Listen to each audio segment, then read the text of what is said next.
How does inflation affect your restaurant in terms of quality of service?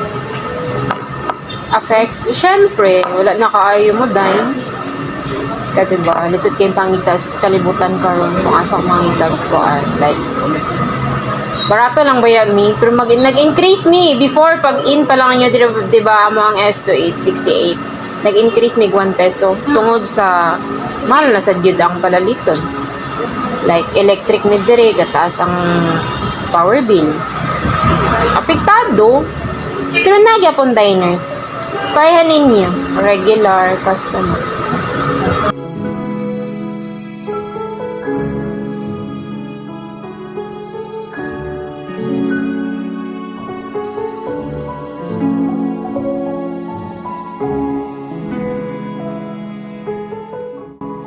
How does inflation affect your restaurant in terms of price adjustment?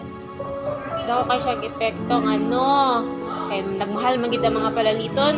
Ang among gihimo is nag-adjust mi sa among serving. Dili gid siya na kagamay pero sakto lang. How does inflation affect your restaurant in terms of impact on demand?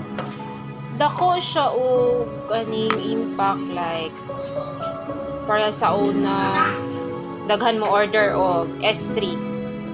S3 is 1 chicken, 2 rice and drink.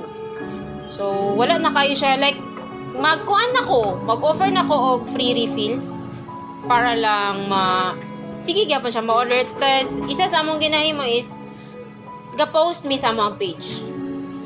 Yes, para naa lang gid gihapon. Do naa gid ang inflation.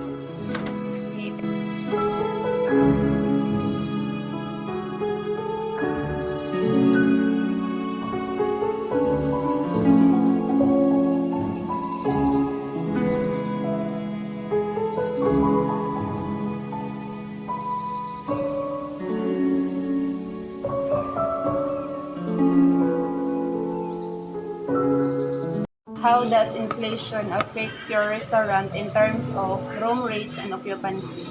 Room rates. Lahi, di ba mo 100 per hour lang mi. Kay kabalo mi sa uban, 150. So nagpa-less mi para pud na magani sa mua. Tapos sa muang room, occupancy, gamay ra kitang masulod. Pero before mag-enter ang mga customer, ginapahibalo lang ako. Like, 10 lang ang muigo.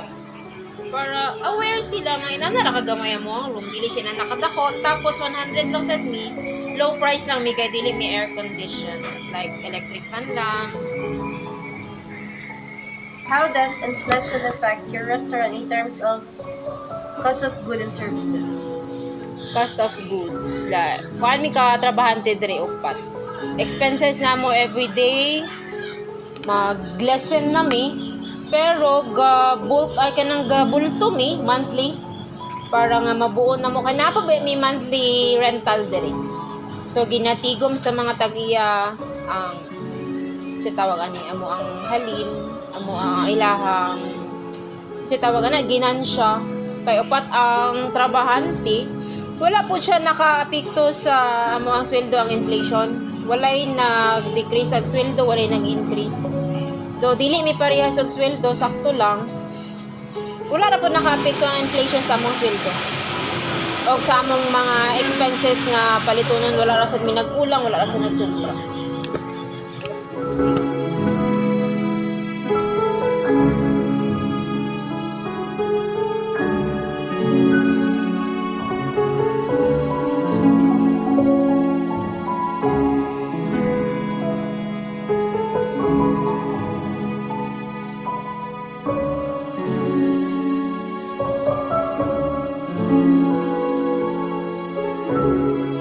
How does inflation affect your restaurant in terms of your investment and expansion? Dako natabang ang inflation ngano tungod sa inflation nakapa-expand mi sa mo ang store. Like duha na mong yaka.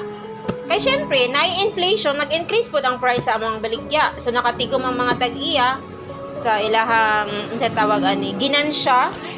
Kuni nakapahimo mi ani. Expansion na nami kaning extended nga tawag ani kitchen.